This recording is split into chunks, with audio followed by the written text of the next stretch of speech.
Baigiau praeitą sezoną Marijampolės Sūduvos. Bronzą iškovojom gale sezono ir įvyko trauma. Ir taip gavosi, kad iš pradžių galvojau kažkas nereikšmingo per vasarą susitvarkysiu, bet pasirodo toks laivelio mėnulio raištis, kur nežinau net, kad aš jį turiu, pusę metų mane išmetė.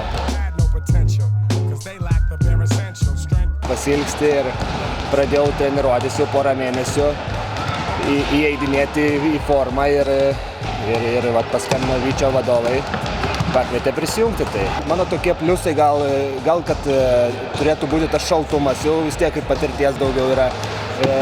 Galbūt ne kiek aš turėčiau čia būti lyderis, kuris atsispindėtų taškų skiltyje, tačiau komandos palaikymas, prisidėjimas juodų darbų, galbūt bus geresnių rungtynių ir tų pačių taškų. Ir manau, tikrai aš prisiderinsiu, rasiu vietų, kur galėčiau padėti komandai. Trečia vieta dar nėra aukščiausias rezultatas. Reiškia, mes dar turim to rezervo, kur tobulėti. Tai norėčiau, kad tos prognozės būtų būtent orientuotos į tos tikslus, kad iki aukščiausių tikslų. O kaip bus, matysim.